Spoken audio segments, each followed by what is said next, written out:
Cristología, tema 3, unión hipostática. Vamos a hablar sobre el concepto doctrinal, la unión hipostática como misterio cristológico. Vamos a entender bien qué es esa palabra, por qué se usa filosóficamente esa palabra, qué significa y hasta dónde podemos llegar con ello. Por lo tanto, vamos a empezar diciendo que la unión hipostática hay que entender que constituye el eje central de la cristología ortodoxa. Bien, la upóstasis, ¿de dónde deriva la palabra hipostática? Upóstasis deriva de la palabra griega upóstasis, que la he escrito aquí, luego la analizamos. En el griego clásico, esta palabra designaba la subsistencia individual, o mejor dicho, la realidad concreta. Pero ahora atención, porque ya en el contexto cristológico, cuando se adopta esta palabra, se refiere a la persona única del Hijo Eterno, en quien se une, atención, verdadera y permanentemente dos naturalezas completas, la divina y la humana. Pero estas dos naturalezas que se unen en la persona de Cristo, se unen sin mezcla, sin cambio, sin división y sin separación. Son cuatro definiciones que se usan de sus derivados griegos, que luego también vamos a analizar el por qué se usan estas palabras y se sacaron a relucir en los concilios eclesiásticos. Por eso vamos a profundizar poquito a poquito para que vayamos entendiendo bien el lenguaje sobre la unión hipostática. Este misterio hay que entender que es insondable en su totalidad, insondable para la razón humana, pero es revelado en las Escrituras y es necesario para sostener una fe cristiana fiel, una fe cristiana fuerte. No se trata, esta palabra, este concepto unión hipostática, no se trata de un artificio filosófico, de eso nada, sino más bien de la confesión de la Iglesia desde sus primeros siglos frente a las desviaciones doctrinales que ocurrían sobre la identidad de Cristo en aquel momento, que hoy vuelven a coger peso en contra de la persona de Cristo. Por eso es tan necesario estos temas que estamos impartiendo hoy. ¿Cuál es la raíz y el sentido original de esta palabra? Vamos a darle vuelta a la cámara, vamos a verlo aquí de esta manera. La palabra upóstasis es de donde deriva la palabra hipostática, unión hipostática. Esta es la palabra, upóstasis, en su original. Bien, esta palabra es un compuesto en su idioma original de upo, y upo es debajo, esto significa debajo, y esto, éxtasis, significa estar firme,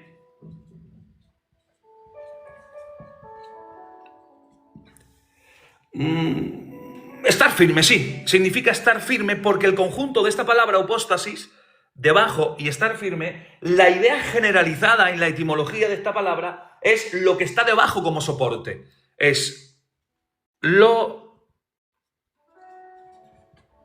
que está debajo como soporte, lo que está debajo como soporte. Eso es lo que significa upóstasis, de donde deriva la palabra hipostatis, hipostática. Por lo tanto, en griego clásico, voy a dejar un momento así porque voy a escribir otras cosas por ahí. En griego clásico se usaba esta palabra para dar un significado sobre fundamento, base, una subsistencia real, la diferencia de una sola apariencia humana. Pero ya en la filosofía helenística se añade una palabra que luego entra en la teología patrística. ¿Cuál es? Voy a borrar esto, que esto ya lo hemos visto. Upo es debajo, éxtasis es estar firme, lo que está debajo como soporte. Vale. Aparece ya en la filosofía helenística la palabra ousia, que la palabra ousia es igual o significa esencia, sustancia, ser.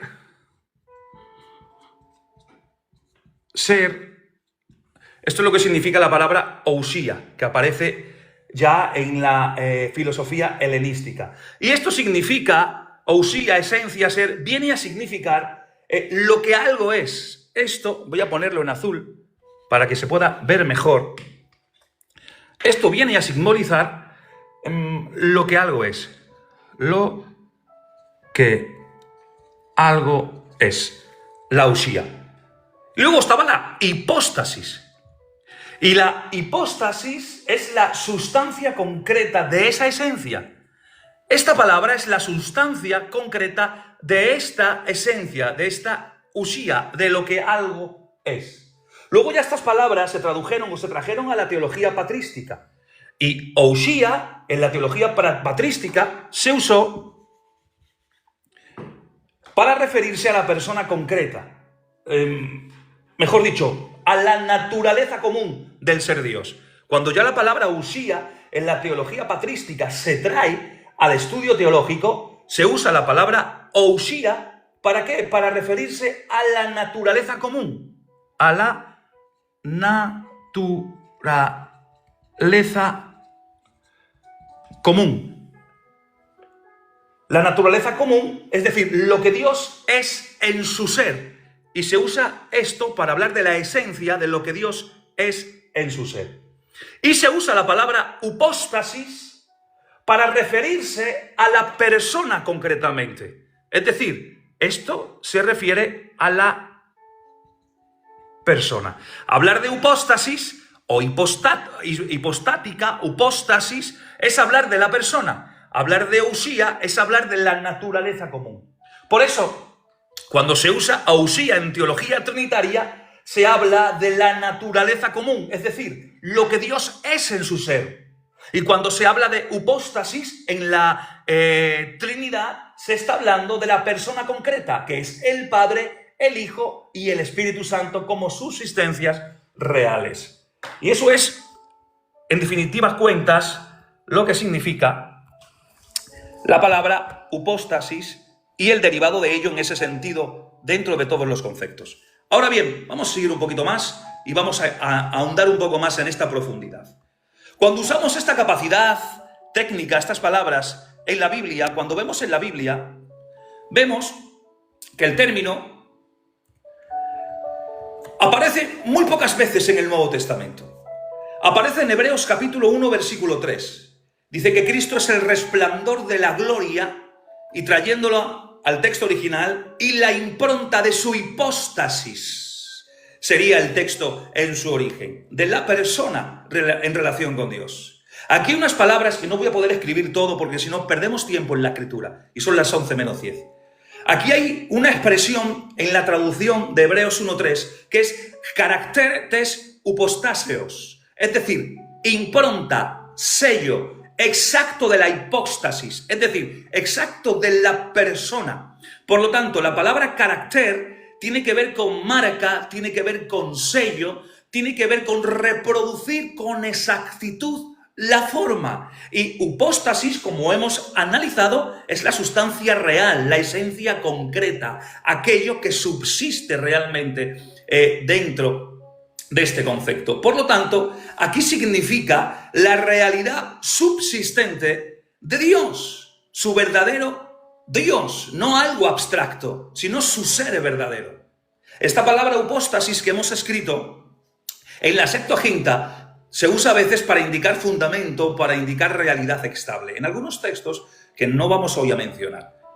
Si entramos ya en lo que es el desarrollo patrístico y conciliar dentro de los concilios, entre los siglos III y IV, previos a Nicea y después de Nicea, a veces hipóstasis y ousia, que hemos estado analizando, ousia era la naturaleza, la esencia, hipóstasis es la persona que se desarrolla a partir de esa esencia. Vemos que a veces tanto hipóstasis como ousia se usaban como sinónimos en los siglos del III al IV, como sinónimos de ser, como sinónimos de sustancia.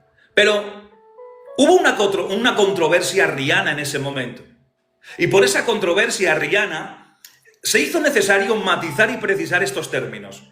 El término de hipóstasis y de ousia. Y ya en Nicea, en el 325, ya se proclamó una frase que es importantísima. Dicen que el Hijo es de la misma ousia, de la misma esencia. Y se confeccionó una palabra griega que se matiza en la teología conciliar, que es homousios. Homo es mismo, usios o ousios, que viene de usía, es esencia, misma esencia que el Padre. Y se decía que el Hijo es de la misma esencia que el Padre. Pero se requería un vocablo todavía más exacto en ese tiempo para distinguir entre unidad de naturaleza, atención, y distinción de personas. Ya en los capadocios, como Basilio, Gregorio de Niza, Gregorio Nacianceno, estos hombres que ya fueron capadocios, definieron un poquito más dándole un giro de tuerca. Definieron ousía como la naturaleza o esencia común y hipóstasis como la subsistencia individual y concreta.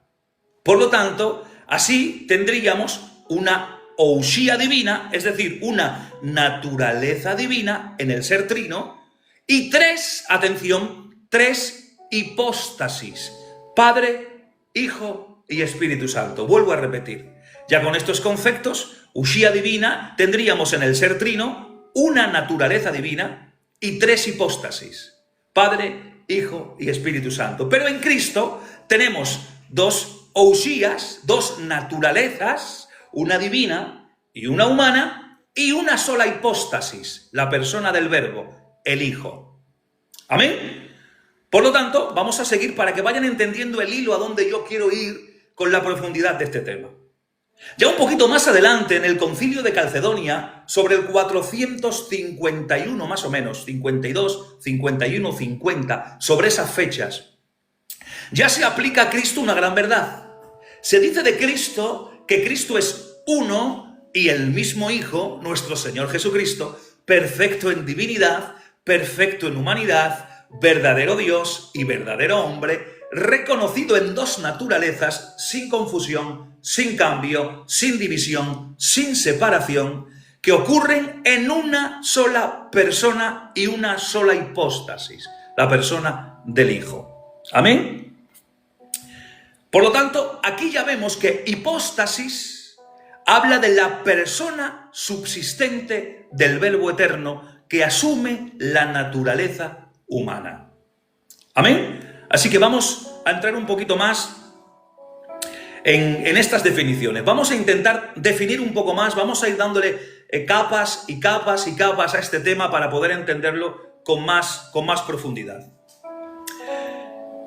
Si ahondamos un poco más en definiciones teológicas de hipóstasis, cuando hablamos de hipóstasis, ya después de estos conceptos rápidos que os he dado, la subsistencia individual de una naturaleza racional, que es la esencia, que existe en sí misma y no en otra, eso es una hipóstasis, es una definición. La subsistencia individual de una naturaleza racional o esencia que existe en sí misma y no en otra.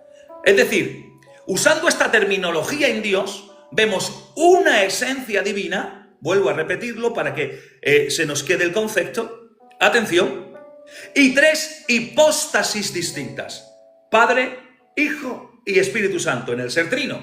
Ahora, en Cristo, atención, vemos una sola hipóstasis, la del Hijo eterno, y dos naturalezas, divina y humana. Ahora, atención bien a este concepto. Dos naturalezas completas, cada una con sus propias facultades, inteligencia, atención a la palabra, voluntad, etcétera, etcétera, etcétera, que luego lo vamos a ir desarrollando en la medida en cómo vamos tirando el hilo de este tema. Por lo tanto, atención, la hipóstasis de Cristo, podemos ver que el Verbo eterno es una hipóstasis divina. En la encarnación, esta hipóstasis asume naturaleza humana completa. Por tanto, en Cristo no hay dos hipóstasis, lo que sería la herejía nestoriana. No hay dos personas en Cristo. No hay dos hipóstasis en Cristo, sino que hay una sola hipóstasis que existe en dos naturalezas. Y eso es el concepto de unión hipostática. ¿Cuál es el resultado de todo esto? Que Jesucristo no es una persona humana junto a una persona divina. No es, sino que es una sola persona divina que vive como verdadero hombre y verdadero Dios.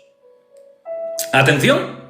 Por lo tanto, si usamos una analogía con mucho cuidado, podemos ver naturaleza e hipóstasis. ¿Qué es la naturaleza? Atención, porque esto es interesante para luego entender temas de envergadura que voy a intentar tocar en esta noche con vosotros. Naturaleza es lo que es. La hipóstasis, la persona, es quién es. Y entendiendo estos conceptos antropológicos, podemos luego entender dónde reside la voluntad y si Cristo tenía una o dos voluntades. Pero eso lo vamos a ir desgranando en la medida en cómo esta noche toquemos el tema. Pero vamos a ir poquito a poco. Os voy a dar un ejemplo práctico y muy fácil. Todos los seres humanos, todos los que estamos ahora conectados, compartimos la misma naturaleza humana.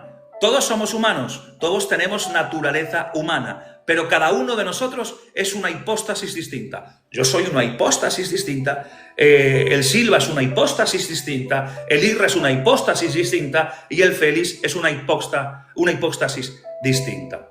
Por lo tanto, Cristo tenía, atención, naturaleza divina, lo que le hace ser Dios, tenía naturaleza humana, lo que le hace ser hombre, y una hipóstasis que es el Verbo eterno, que es el quién, el único, el quién único que hay en este cúmulo de palabras.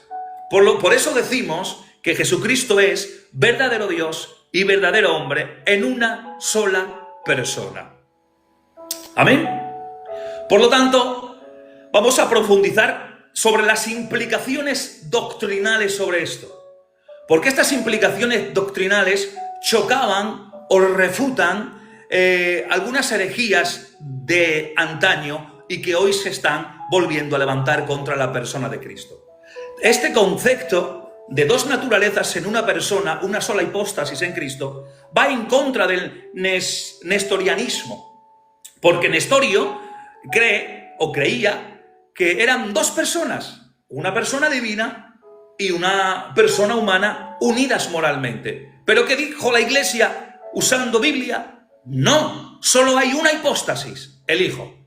También fue en contra del monofisismo, el monofisismo de Eutiques. ¿Y qué decía Eutiques? Decía que una sola naturaleza después de la unión. Y la Iglesia que dijo, no, dos naturalezas verdaderas en una sola hipóstasis, divina y humana, en una sola persona, la persona del Hijo. Por lo tanto, vemos una unidad personal de Cristo. Todo lo que hace Cristo, lo hace la única hipóstasis del Verbo. Atención. Por eso, el Verbo de Dios sufrió en la carne. Por eso Dios murió en la cruz. Es decir, una comunicación de idiomas, una comunicación de propiedades que luego vamos a desarrollar también con textos bíblicos. Hasta aquí vamos a hacer un resumen sencillo para poder enseñarlo de tú a tú. Naturaleza es lo que es, Dios y hombre. Hipóstasis es quién es. En el caso trinitario, el Padre, el Hijo y el Espíritu Santo. En Cristo es el Verbo. Vuelvo a repetir este concepto por si alguien está apuntando o tomando nota. La naturaleza es lo que es, Dios y hombre. La hipóstasis es quién es. Hablando del ser trino, Padre, Hijo y Espíritu Santo, y hablando de Cristo, el Verbo. Por lo tanto, en la Trinidad, una naturaleza, tres hipóstasis. Atención a esto. En Cristo, dos naturalezas, una hipóstasis. Por lo tanto, quiero que cojáis el hilo de lo que es la naturaleza y lo que es la persona o la hipóstasis. Que entendáis la diferencia. Que entendáis que cuando hablamos de naturaleza es lo que es. Y cuando hablamos de hipóstasis o de persona es quién es.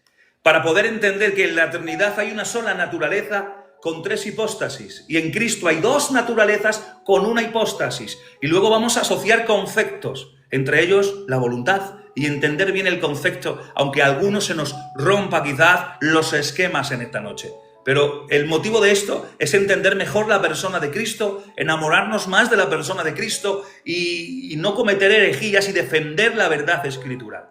Por lo tanto, en Cristo, seguimos, la hipóstasis es la persona divina del Hijo, que subsiste en dos naturalezas, divina y humana.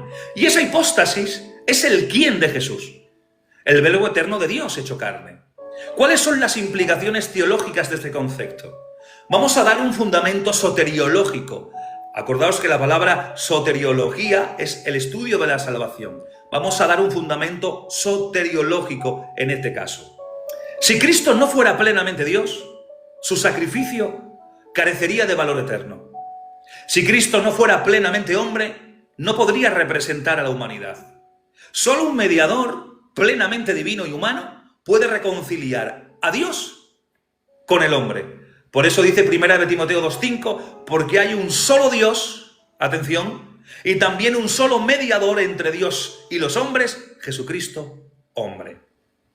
Pero cuando hablamos de la cruz y de la persona, podemos ver que no murió un cuerpo humano tal cual, ni sufrió solo un modo de Dios. ¿Qué va? Fue el Hijo encarnado quien murió y resucitó, asumiendo en sí mismo la condición humana caída para redimirla. No es que Él tuviese humanidad caída, entiendan el concepto, sino que Él asumió la condición humana que estaba caída para poder redimirla en su sacrificio y redención.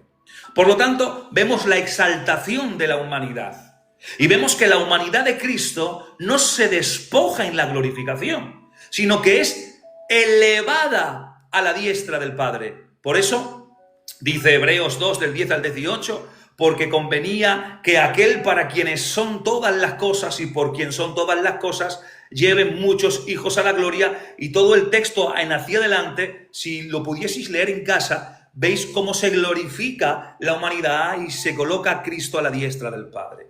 Y esto garantiza que la salvación es integral. Es decir, incluye un cuerpo que será glorificado, incluye el alma, incluye el Espíritu Santo. Por eso, Romanos 8:23 dice, y no solo de ella, sino también de nosotros mismos, que tenemos, y empieza a hablar sobre la adopción y la redención de nuestro cuerpo.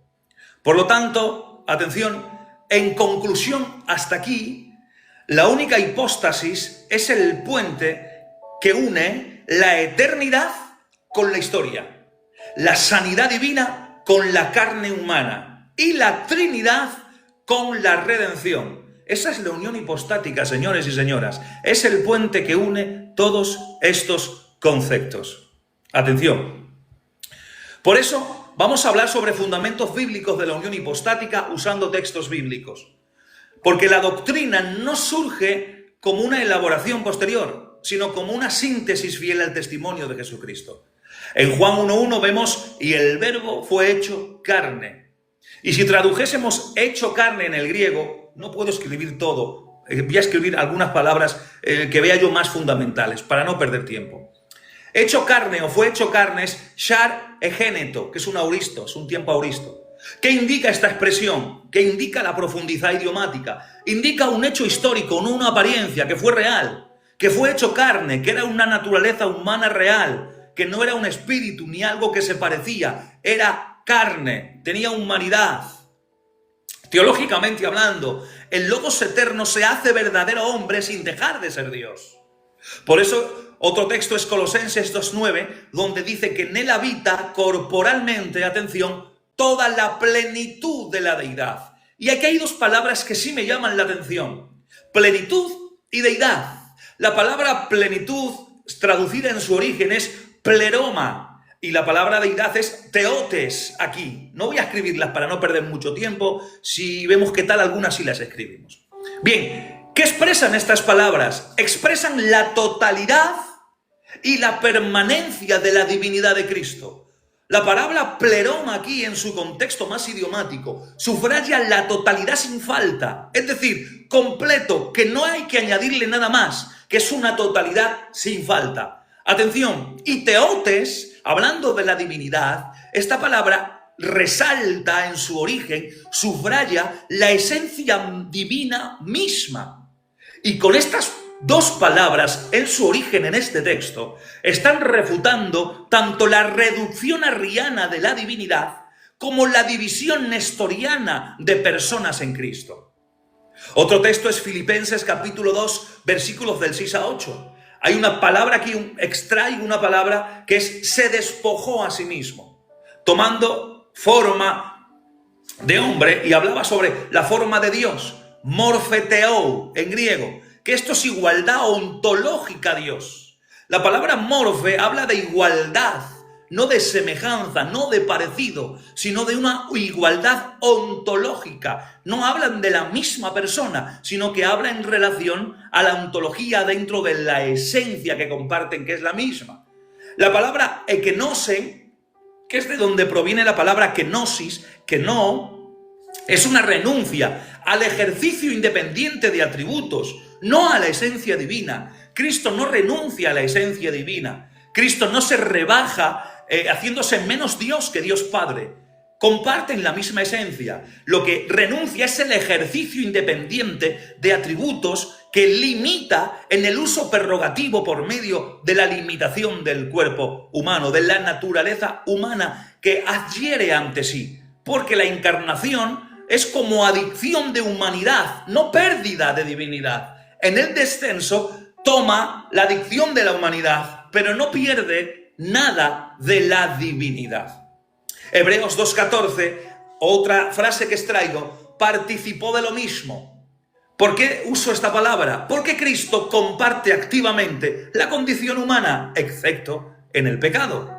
Y hay una palabra que habla en este texto que dice que así que por cuanto los hijos participan, la palabra participan se traduce del griego kenoikoneken, y es una palabra que se comparte o que participan y comparte activamente y se repite en la persona de Cristo, porque en la encarnación era la condición necesaria para la redención y para la victoria sobre la muerte.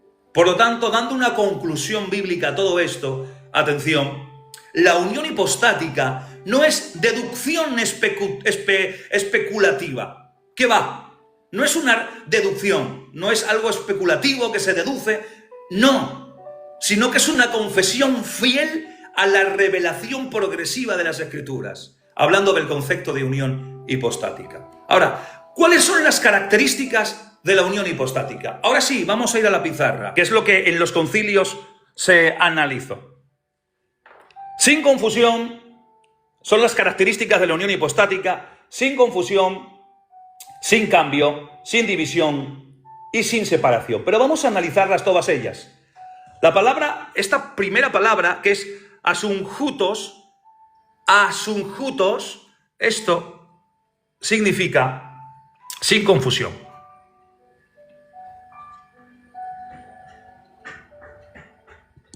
Significa sin confusión. Ahora, ¿cuál es la etimología de la partícula privativa de esta palabra? La partícula privativa es a. Esto es no. O sea, no subjuntus, es decir, no mezcla. Esto es, deriva de la palabra subhusis. Esto deriva, está declinado evidentemente de la palabra subhusis, que es mezcla. O sea, sin confusión, sin mezcla. Es lo que significa esta palabra que se adopta en los concilios para hablar sobre las características de la unión hipostática. O sea, que la unión hipostática no significa mezcla ni fusión de naturalezas. Cada una conserva íntegra su esencia y propiedades. La humana como humana y la divina como divina. Y esto refuta el monofisismo de Eutíques concretamente. ¿Por qué? Porque afirmaba una sola naturaleza resultado de la mezcla. Ahora, ejemplos bíblicos. Jesús llora ante la tumba de Lázaro, como verdaderamente hombre, en Juan 11:35. Pero también Jesús calma la tormenta con sus palabras en Marcos 4:39, como verdadero Dios. Así que se ve la manifestación diferenciada de las naturalezas en una sola persona.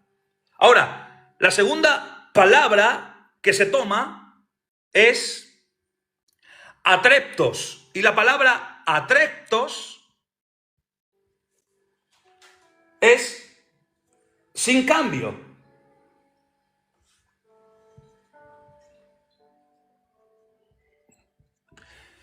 significa sin cambio, lo mismo. Es no, trepo es girar, cambiar o transformar. O sea, sin cambio, sin transformación, sin giro, sin cambio, es sin cambio, en relación a la unión hipostática. Por lo tanto, la divinidad del Logos no sufre alteración, no sufre mutación al encarnarse. Vayan entendiendo conceptos profundos.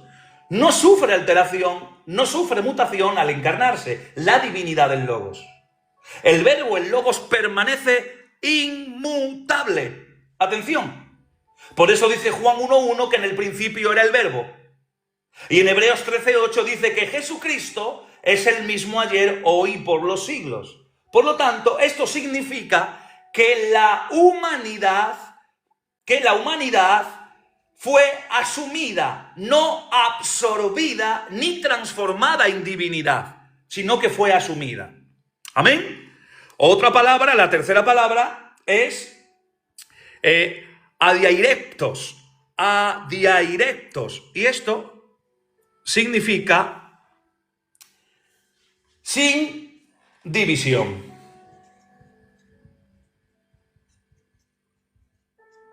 Y esto significa sin división. Hasta ahora, sin confusión, sin cambio, sin división. ¿Por qué sin división? Lo mismo. Es no y diarepsis es división, separación en partes, de donde proviene la palabra diareptos. ¿Vale? Es la tercera palabra. Ahora, atención. Cristo no se desdobla en dos sujetos o dos personas. Y esto va en contra del nestorianismo, que separa a Cristo en dos personas distintas, una divina y otra humana. En las Escrituras, quiero que entiendan bien ahora este concepto. Estamos aquí en la tercera palabra. En las Escrituras se observa una unidad personal. Pablo dice que fue el Señor de gloria quien fue crucificado. Lo dice, si no recuerdo mal, en primera de Corintios 2:8 o primera de Corintios 2:8, si no recuerdo mal, si no me corregís. Y esta frase, esta expresión, la está atribuyendo a la persona, lo que le corresponde a la naturaleza humana. La maternidad de María, a María se le llama Madre de Dios en Lucas 1:43, la Madre de mi Señor, porque lo engendrado en ella es una sola persona divina. Por lo tanto, no se desdobla Cristo en dos personas. No hay división. Y la última palabra que estamos mirando es, aquí está, cuarta palabra, ajoristos, que esto es sin separación.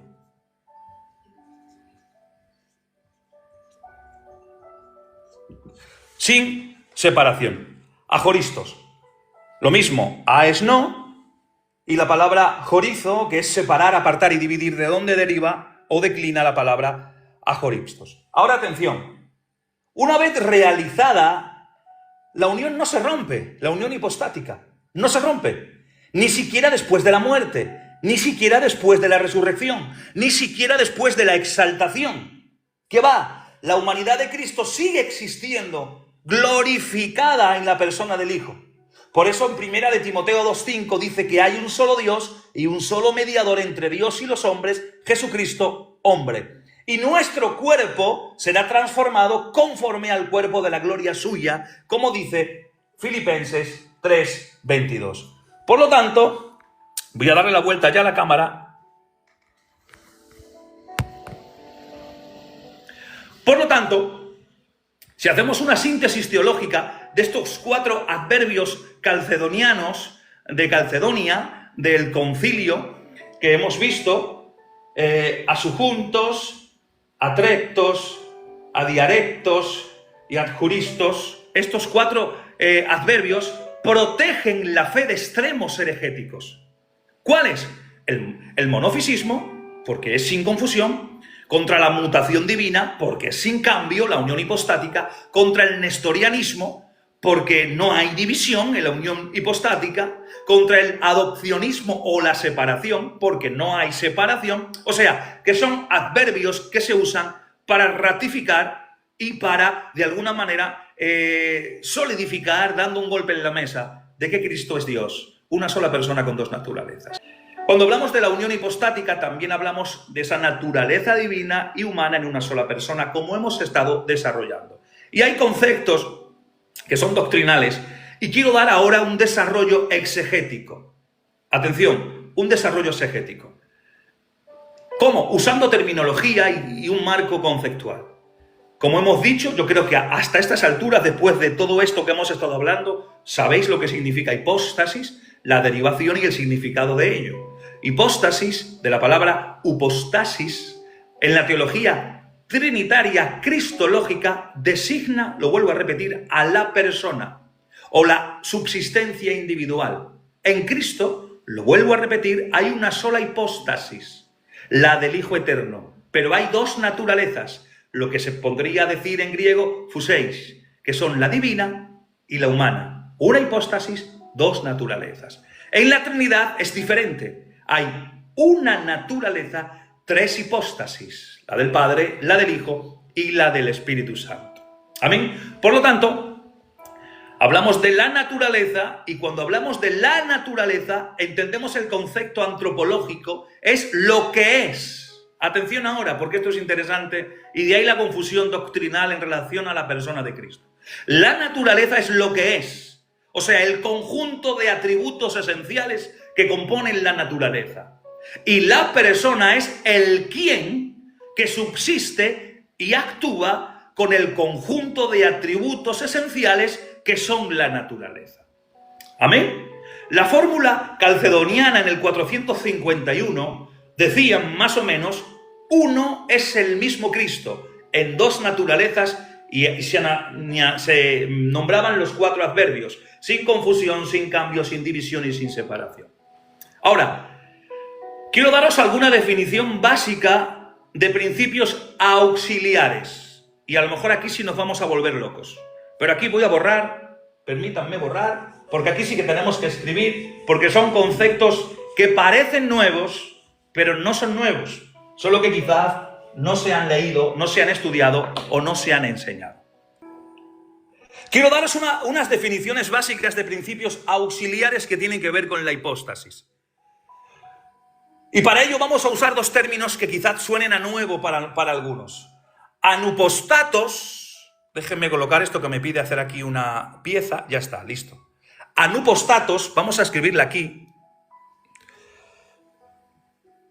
Lo voy a hacer en pequeño para que pueda coger bien las definiciones. Anupostatos, atención a esta palabra, déjenme poner las marcaciones porque si no se me va. La anupostatos, esta es la primera, son definiciones auxiliares, y la segunda es enupostatos. Vamos a poner aquí la segunda, y la segunda es enupostatos, vamos a ponerlo aquí,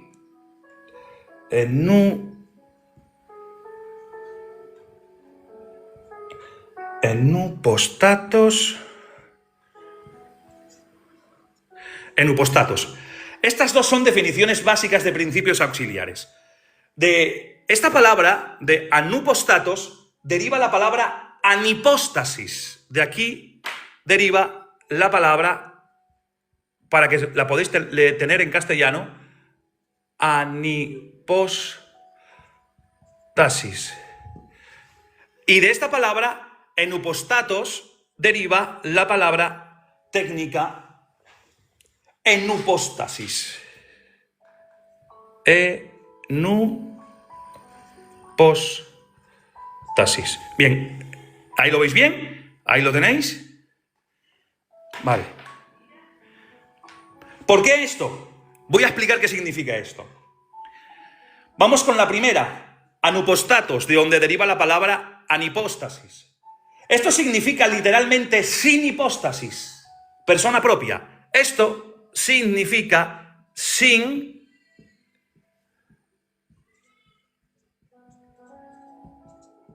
hipóstasis, es lo que significa anipostasis. Y enupostasis significa, esto significa en hipóstasis, en En hipóstasis. Bien. ¿Todo esto para qué? Ahora lo vais a entender rápidamente. Cuando hablamos de unopostasis, vamos a la primera, de anipostasis, sin hipóstasis. Tenemos que ver que en Cristología, cuando estudiamos Cristología profunda, la humanidad de Cristo subsiste en la hipóstasis del Hijo Eterno, pero no como algo abstracto, ni como un individuo humano aparte. Es decir, que la naturaleza humana de Jesús existe realmente, pero su persona es la persona del Verbo. Eso es el concepto de enupostasis, la segunda, he empezado al revés. Pero cuando hablamos de anipostasis, vemos que en Cristología la naturaleza humana de Cristo no subsiste, atención, en sí misma como una persona independiente. Si Jesús hubiera asumido una humanidad con hipóstasis propia, habría dos personas en Cristo, una divina, el Logos, y una humana. Y eso es la herejía nestoriana. Por eso es anipóstasis. En Cristo no había anupóstatos, no había una anipóstasis. La naturaleza humana no tenía o no era independiente, ni subsistía independiente de la persona del Hijo. Pero en Cristo sí se cumple la enupostasis, enupóstatos. ¿Por qué? Porque la naturaleza de Cristo humana existe en la persona del Hijo. Por lo tanto, es decir, que la naturaleza humana de Jesús existe realmente, pero su persona, de ahí que sí hay esto en Cristo, su persona es la persona del Verbo. Luego seguimos mirando alguna palabra más. Bien, ¿por qué digo esto? Porque si aplicamos esto a la persona de Cristo, como os he explicado rápidamente, la humanidad de Cristo es anupóstatos. La primera, anupóstatos, sin hipóstasis. La humanidad de Cristo. Es decir, porque no tiene hipóstasis propia aparte del Verbo. La naturaleza humana de Cristo era anupóstatos, es decir, sin hipóstasis, porque no tiene hipóstasis propia aparte del Verbo. Pero sí, la humanidad de Cristo es enupostatos o enupóstasis. ¿Por qué? Porque su subsistencia real es la hipóstasis del Logos eterno. Y de esta manera, con estos conceptos, evitamos el nestorianismo, dos personas en Cristo, y evitamos el docetismo, humanidad irreal o meramente aparente. ¿Amén? Os voy a dar ejemplos prácticos de la anipostasis o anupóstatos y de la enupostatos. Si imaginamos la humanidad de Jesús, o si nos imaginamos que era abstracta, sin relación con el logos, con la persona, sería como un cuerpo y alma humanos posibles, pero que no constituyen una persona aparte. Un ejemplo práctico es un traje sin un maniquí. Imagínense que van a la tienda y ven un traje y un maniquí, pero el traje no está puesto en el maniquí, es como un traje fuera del maniquí. Es decir, no subsiste por sí mismo, no tiene consistencia. Ahora, en la enupóstatos, en la segunda, en la que se acepta a Cristo, entendemos que esa misma humanidad cobra subsistencia en la persona del Hijo. Y ahora ponemos el ejemplo del traje puesto en el maniquí real, que adquiere el traje consistencia, adquiere realidad personal porque rellena el maniquí. ¿Amén? Eso es el concepto en Cristo. Ahora, ¿cuáles son los fundamentos bíblicos y teológicos que podemos estar ahondando un poquito más? Juan 1:14, y el Verbo se hizo carne. El Logos eterno se hace carne. Atención, la humanidad no se hace persona aparte, sino que el Logos es quien la personaliza. Filipenses 2, del 6 al 7, tomando forma de siervo. Tomó forma de siervo, la forma de siervo, la humanidad, no constituye un nuevo sujeto personal, sino que subsiste en el mismo que era en forma de Dios. En Hebreos 2:14, participó de sangre y carne, participó de carne y de sangre, esa participación no genera otra hipóstasis independiente, sino que se ancla en la suya divina. Por lo tanto, la importancia doctrinal de todo esto es la unidad personal de Cristo. La humanidad no es una persona autónoma. Cristo no es dos personas. La realidad plena de la encarnación, vemos que la humanidad es completa en alma, cuerpo, voluntad, pero subsiste en el Verbo. Y en relación a la salvación, solo así, el que murió en la cruz no fue un hombre aparte, sino el mismo Hijo eterno, garantizando valor infinito en su sacrificio. Amén. Por lo tanto, la humanidad de Cristo es anupostatos, en cuanto no posee persona propia, y a la vez enupóstatos, porque subsiste realmente en la persona divina del Logos, del Hijo Eterno. Por lo tanto, este equilibrio protege la doctrina que se lanzó y se confeccionó en Calcedonia. Un solo Cristo, dos naturalezas, sin confusión, sin división. En Juan 1:1 y el verso 14 y el 18, vemos que el Logos eterno fue hecho carne, como he mencionado. Y aquí sí que voy a borrar, porque aquí voy a analizar algo que es muy importante, es muy cristológico y es muy fundamental. Amén. Vamos, os voy a dar vuelta a la cámara. Bien. En Juan 1:1, el 14 y el 18, no los voy a leer todos, no los vamos a hablar todos, pero sí hay dos frases que llaman la atención. Enargé en hologos, kaiteos en hologos. En el principio era el Verbo y el Verbo era Dios. He cortado estas dos frases, porque aquí me interesa analizar esta última frase, la construcción de esta frase. Atención.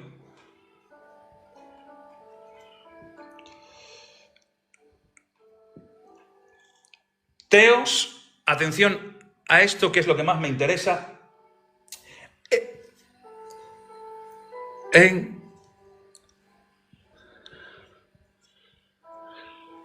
Teos en hologos. Vamos a ponerle las marcaciones, porque si no me pierdo a la hora de pronunciar. Teos en hologos. Esta frase concretamente, que es, y el Verbo era Dios. Vamos a analizar esto.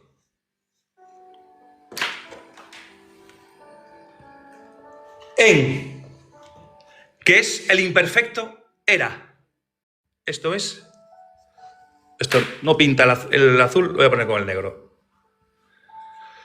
El imperfecto era. Es un imperfecto, pero esto indica una preexistencia continua. Este verbo implica una preexistencia continua. Pero esta frase, teos en hologos, hay una construcción que se le conoce en su idioma original como un predicado anartro. ¿Qué significa un predicado anartro? A es sin o no, y artro es artículo, significa, es un predicado sin artículo definido. Ahora bien, voy a explicar algo rápido, una lección rápida de griego. En el griego koiné, el artículo, que está en tres sentidos, está el jo, está el ge y está el to. Este es para el masculino, este es para el femenino y este es para el neutro. Son las tres diferencias que hay en el artículo. Vale, ahora atención. Esta construcción que es anártica, es anartro, quiere decir que carece del artículo indefinido. Y en el griego koiné, el artículo tiene la función de marcar específicamente la identidad o especificar la identidad. Y cuando el predicado nominativo, atención, cuando el predicado nominativo, que es el atribuido del verbo ser en este caso, esto que está aquí, aparece antes del verbo, el predicado nominativo, aparece antes del verbo y sin artículo. Aquí no hay artículo, es decir, no hay, tendría que ser como está aquí, artículo, hologos, el verbo, la palabra, el verbo. Aquí no hay artículo en la construcción, por eso es anartro, sin artículo. Y cuando el predicado nominativo aparece antes del verbo y sin artículo, normalmente, atención, normalmente describe la naturaleza o la cualidad del sujeto. No lo identifica como idéntico a otra persona. Es decir, no está diciendo que esto es esto. Es decir, que el verbo es Dios en otro modo. Es decir, que el Hijo es el Padre en otro modo. No está diciendo eso. Sino que cuando aparece sin el nominativo, sin el artículo, está hablando o está describiendo la naturaleza, la cualidad del sujeto. No lo identifica como idéntico a otra persona. Por eso, teos en hologos señala calidad, señala posesión de naturaleza divina del logos sin identificarlo con el Padre. Y así evitamos lo que es el modalismo. Pero afirmamos la plena deidad, evitando el subordinacionalismo. ¿Amén? Es el concepto que yo quería explicaros rápidamente, pero viéndolo en pantalla, para que entendáis lo que es un predicado anartro en esta construcción griega y poder entender bien el concepto, que no habla de un modo de Dios en el verbo, sino que habla de la cualidad, de la posesión de naturaleza, que tiene que ver, que comparten la misma esencia, pero no son la misma persona, son hipóstasis diferentes, con una misma esencia, una sola esencia en el seno trinitario. En el verso 14, 1.14, Kaijo logos sare géneto, y el verbo se hizo carne, y la palabra se hizo carne, el verbo se hizo carne. El egéneto denota históricamente algo puntual, llegó a ser, llegar a ser, llegó a ser carne, es decir, no pareció, fue realmente carne. Shar es carne. Y en Juan incluye la totalidad de la condición humana en su fragilidad, no solo en la corporalidad, exceptuando el pecado, evidentemente. Ahora atención, ekenosen es una palabra que significa habitar en una tienda. De ahí que se trae una palabra inventada, tabernaculizó. Es decir, puso su tienda de campaña o su tabernáculo en medio de los hombres. Eso es lo que equivale a esta palabra dentro de este texto, en este contexto. Por lo tanto, esta palabra, ekenosen, tiene que ver con la teología de presencia. Es decir, el lugar donde Dios habita entre su pueblo es una persona, Cristo. Ese es el lugar donde Dios habita en su pueblo. Por lo tanto, en Juan 1.18 también hay dos palabras que sí voy a escribirlas. Volvemos a la pizarra otra vez, porque en Juan 1.18 y Juan 3.16 aparece una frase. Mira, aparece esta. Que muchos ya al leerla, bueno, si sabéis leer el griego, ya lo estáis leyendo conmigo. Y si no, pues os lo digo ahora en cuanto acabe.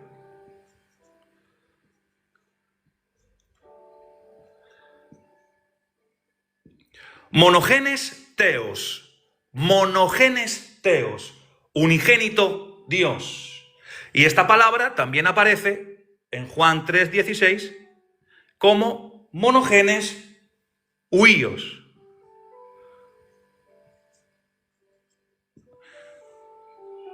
Hijo unigénito.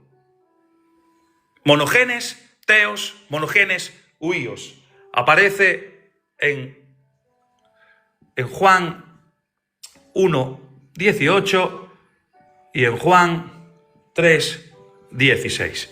Ahí aparecen estas expresiones. Y cuando leemos monogenes teos, atención, cuando aparecen monogenes leos y teos, y estudiamos esto, bueno, en vez de hacerlo así, en vez de ponerlo así de esta manera, voy a ponerlo así, que creo que así lo conocéis mejor. Monogenes teos. Cuando aparece esta expresión, expresa que es el único unigénito, que ese unigénito es Dios en su condición. Cuando aparece esta expresión, está hablando de que es Dios en su condición. Y está revelado al Padre. O de alguna manera está revelando Cristo al Padre. Esto habla de Cristo y es en su condición Dios y está revelando al Padre. Es la expresión monogenes teos. Ahora atención, esto apoya la identidad personal divina del Hijo anterior a la encarnación. Cuando hablamos monogenes, esta palabra monogenes, que es muy debatida, pero los que no entienden el lenguaje original pueden irse a otro índole y sacar la palabra de contexto.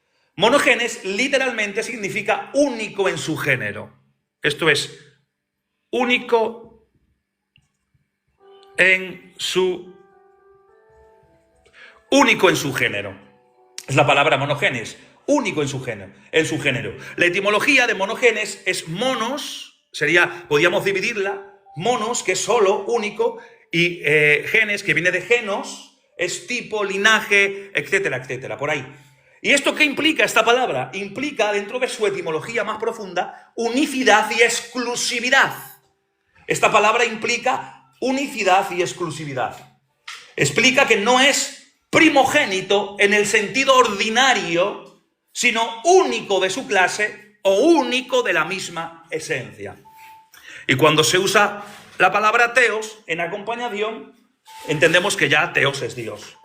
Ahora, en la expresión monogenes teos de Juan 1:18, se resalta que Jesús es Dios en esencia, no un ser creado, sino el único Dios verdadero que se revela.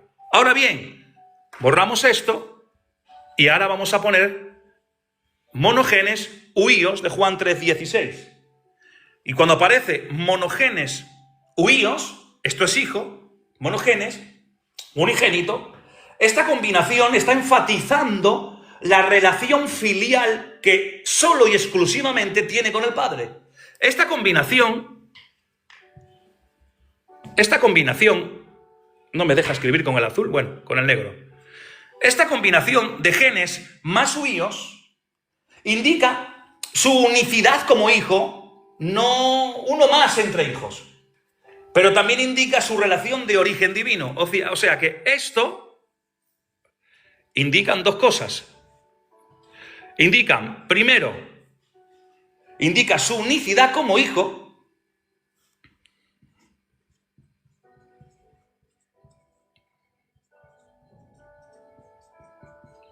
su unicidad como hijo es lo que indica, no uno más entre los hijos, sino su unicidad y su relación personal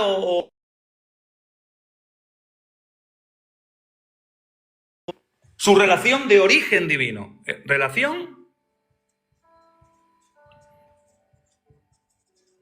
Origen divino.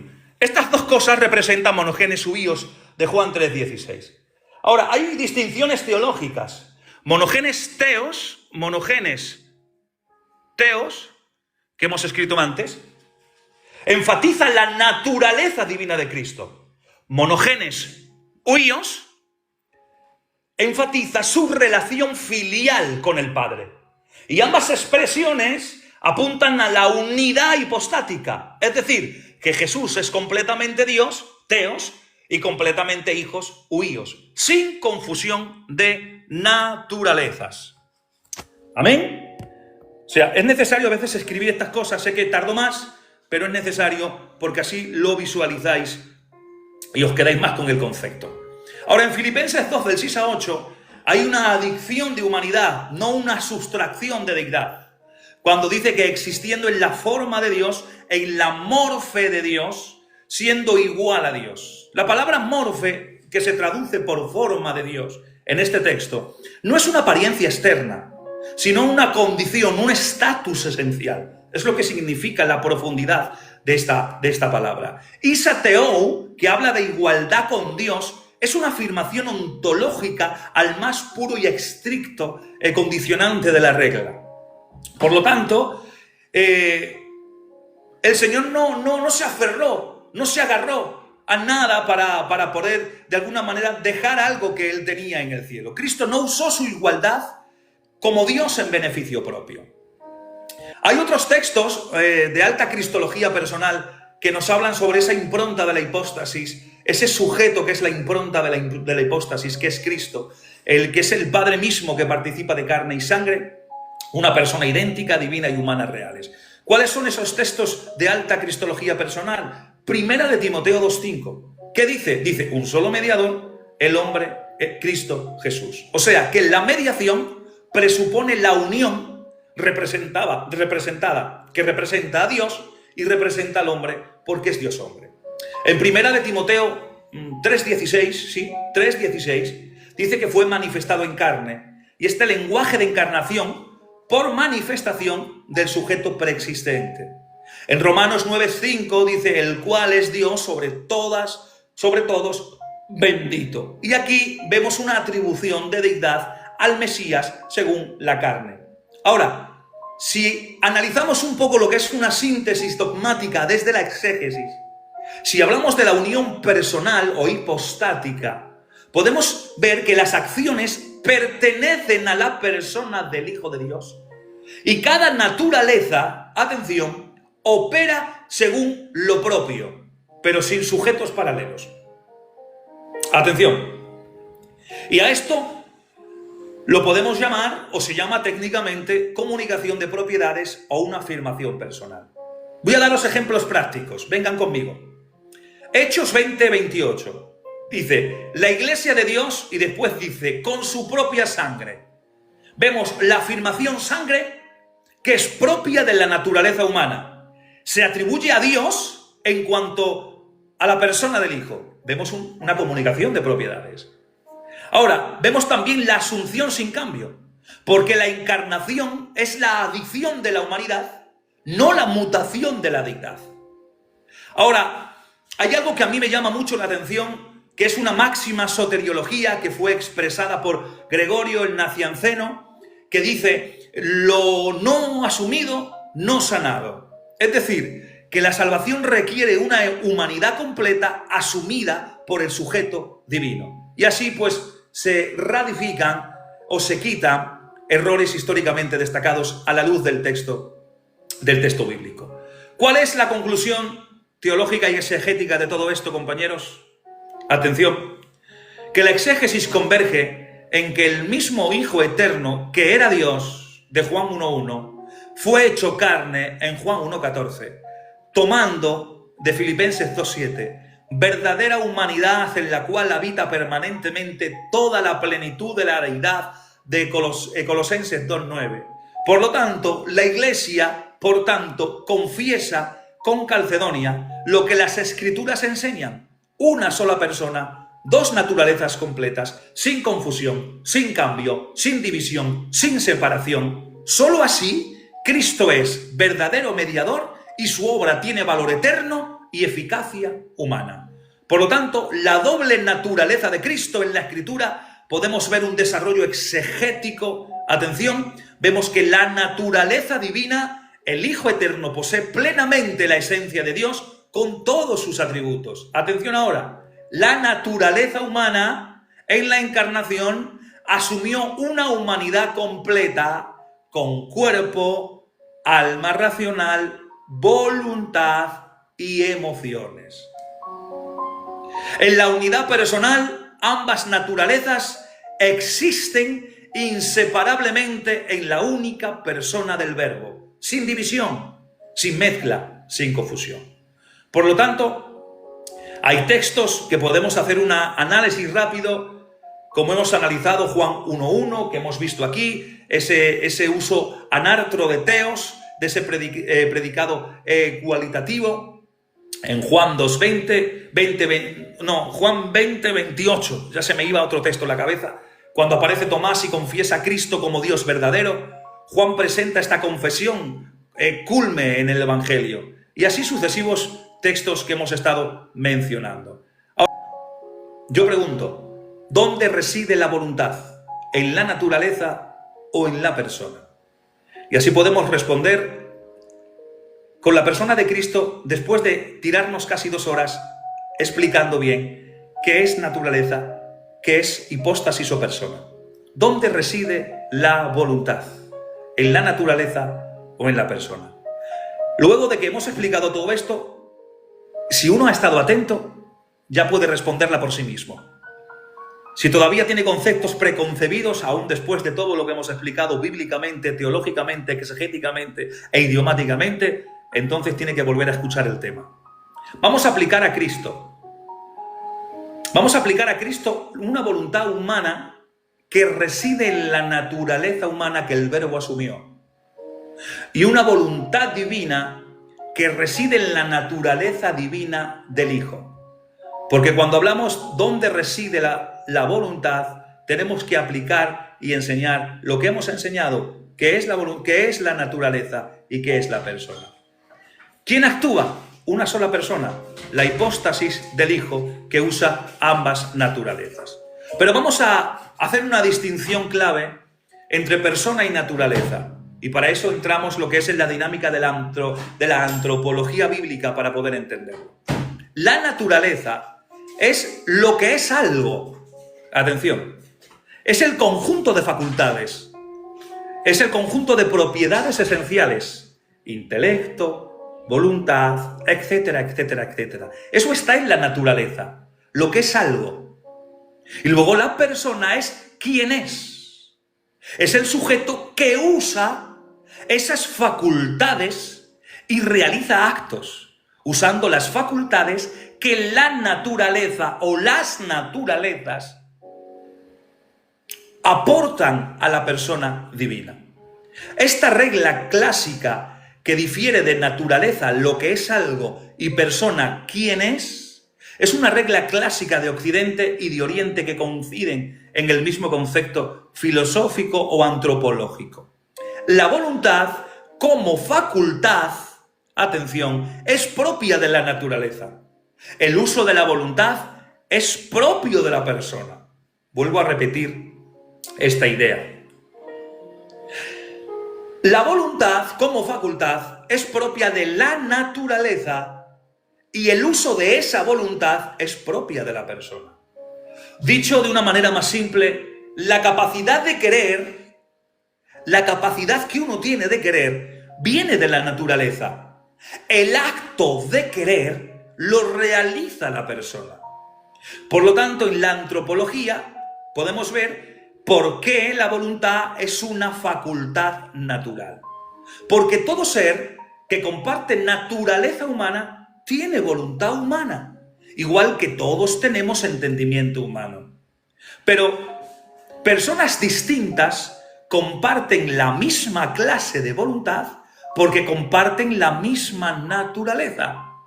Es decir, por eso la voluntad no nace en la persona, como si cada persona inventara su propia facultad. ¿Qué va? La persona usa la facultad que predispuesta está en la naturaleza que le da.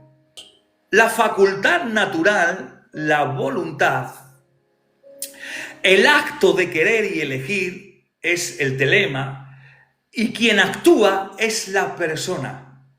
¿Con qué actúa? Actúa con su voluntad natural que es propia de su naturaleza. Ahora vamos a aplicar esto a Cristo. ¿Por qué hay dos voluntades en Cristo? Evidentemente, después todo el discurso que os he dado, podemos entenderlo un poquito con más luces. Cristo posee dos naturalezas completas. Posee la naturaleza divina, con intelecto divino, y posee la voluntad divina. Y también tiene la naturaleza humana, con intelecto humano, y la voluntad humana. O sea, dos naturalezas, dos intelectos, dos voluntades. Pero hay una sola persona, que es el Hijo. Por tanto, dos voluntades naturales, porque hay dos naturalezas, un único quien que las usa y las armoniza, que es la persona del Verbo. ¿Amén? O sea, esto es exactamente lo que definió el Tercer Concilio de Constantinopla en el 781. Dos voluntades naturales, el diotelismo, y dos energías u operantes naturales sin división ni separación en una sola persona. Máximo el Confesor hace una distinción entre la voluntad natural y la voluntad nómica. Los padres, especialmente Máximo, en la controversia monotelista del siglo VII, afirma la plena humanidad de Cristo sin introducir división en su persona. Ahora atención. La voluntad natural, atención ahora, quédense con los conceptos, a ver si refresco la mente. La voluntad natural es la inclinación propia de la naturaleza hacia su bien connatural. Y es una facultad dada por la naturaleza. La voluntad natural es una facultad dada por la naturaleza de la persona. La voluntad nómica, G-N-O-M-I-C-A, nómica, Es el modo deliberativo y personal de elegir alternativas por cierta ignorancia, por duda o por deliberación. Y esa es la diferencia o el matiz entre la voluntad natural, que es la inclinación propia de la naturaleza, y la voluntad nómica, que es el modo deliberado personal de elegir alternativas por cierta ignorancia, por deliberación o por duda. Bien, la voluntad natural, si diéramos una definición, es la tendencia intrínseca de una naturaleza hacia su fin propio. En el caso del hombre, esta inclinación natural apunta al bien conforme al ser creado por Dios.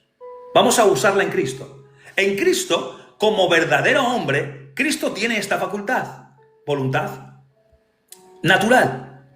Su naturaleza humana tiende a la vida, al bien y a Dios. Pero la voluntad nómica, si os doy una definición rápida, es el modo deliberativo de ejercer voluntad en individuos caídos.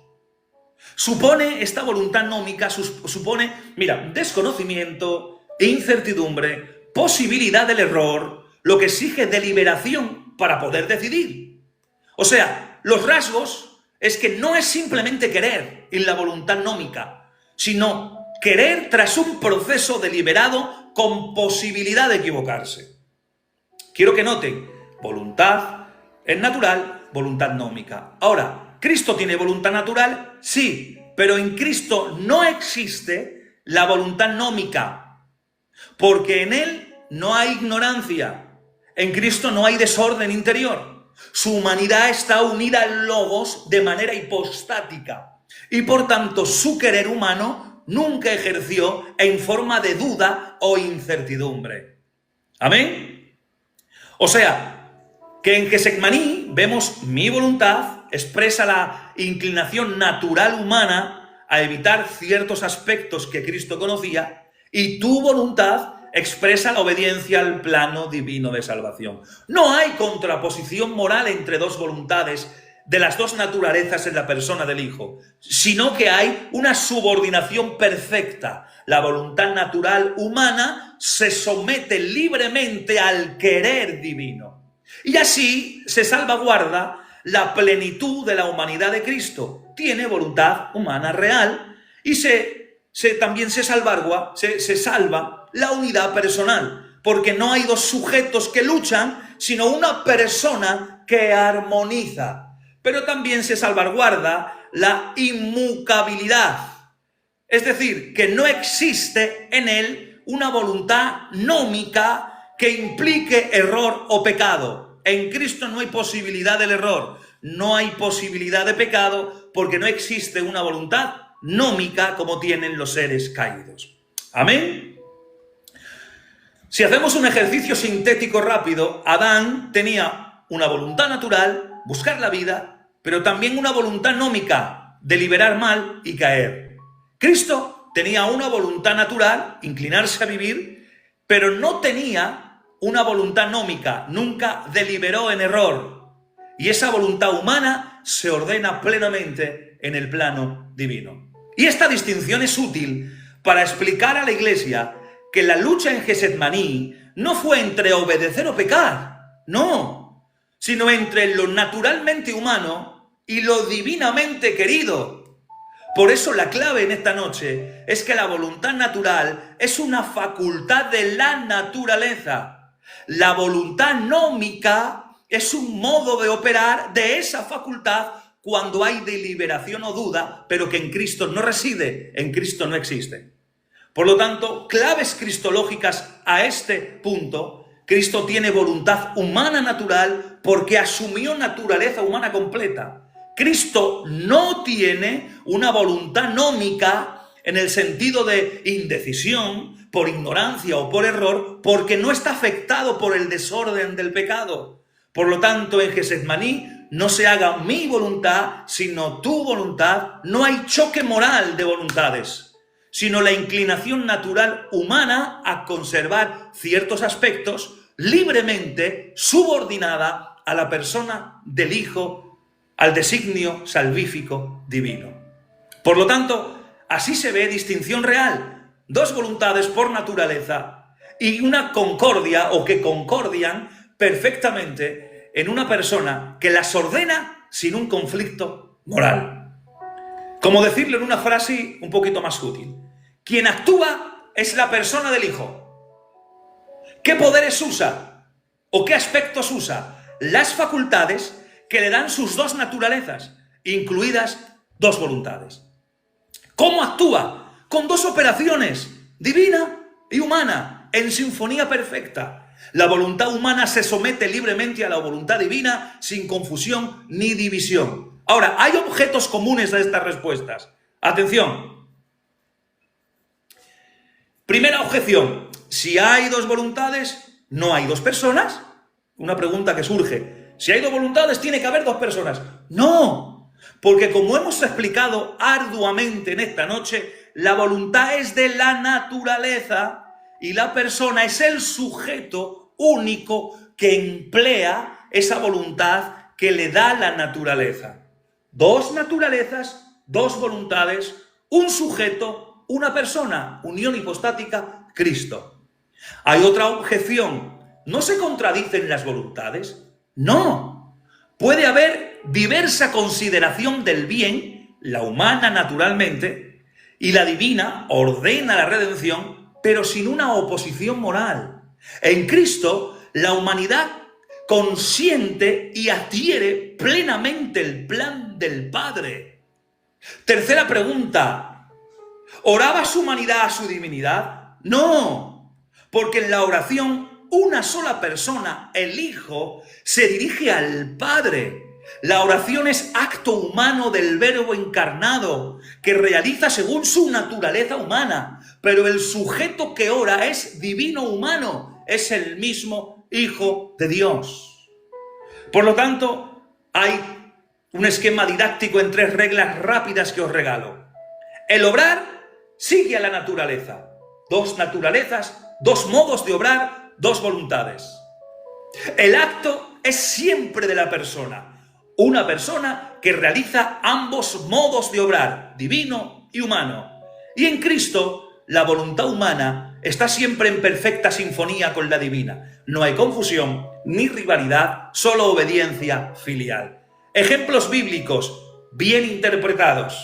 Juan 6:38, no para hacer mi voluntad, sino la del que me envió. Distingue la voluntad humana del Hijo encarnado y la voluntad del Padre, mostrando su misión libre.